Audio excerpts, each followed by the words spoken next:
Sorry. My question is to Shashi Tharoor. Happy Onam first. Oh, thank you. You too. You mentioned about Britain. Mentioned that Britain left India in a worse off condition than had it been without Britain.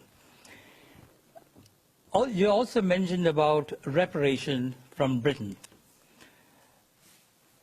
What about the skills in engineering and manufacturing India acquired, the administrative and democratic processes it inherited, the infrastructure left behind, and most of all, the rapid education of the Indian people, of which you are an excellent example?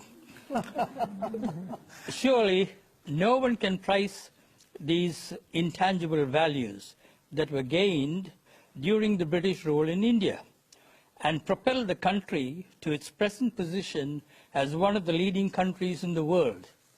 Finally, one more question. I'm doing a Geoffrey Robertson here. In your opinion, where would India be today if the British did not step into India? Oh, there's a lot there. It'll take the rest of the program to answer. I'll try and touch on it. But this is almost like the American saying to the widow of the American president, apart from that, Mrs. Lincoln, how did you enjoy the play? I mean, you know, really, the British came to one of the richest countries in the world, accounting for 27% of global GDP in 1700, 23% in 1800, and over 200 years of exploitation, depredation, loot and destruction, reduced it to a poster child for third world poverty, just over 3% of global GDP, 90% of the population living below the poverty line when the British left in 1947, a literacy rate, you speak of education, a literacy rate below 17%, and a life expectancy of 27. The growth rate of British India from 1900 to 1947 was 0.001%. That's what they were doing while draining the country of taxes and resources. Education, my gosh, the British, the last thing they wanted to do was invest in educating Indians.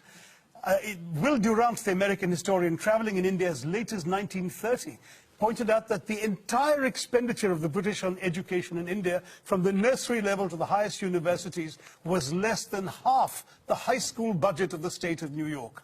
All the Indian institutes of technology, the engineering achievements you're talking about, were established after independence by the government of India. There is simply no comparison between the accomplishments of India rising from the ashes the British left us in and what was done in 200 years. I've given many figures. Just take one example, the textile industry, because India was a huge exporter of For 2,000 years, it was the world's leading exporter. What happened?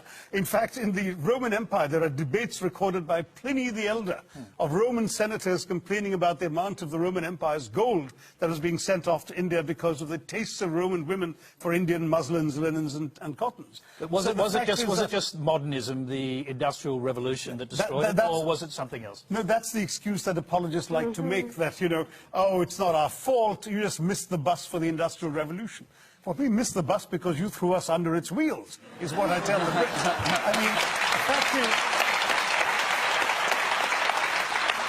the fact is, in the name of free trade, the British came in and destroyed the free trade that had made India a leading exporter of textiles. The British soldiers smashed the looms so people couldn't practice their craft. They imposed punitive duties and taxes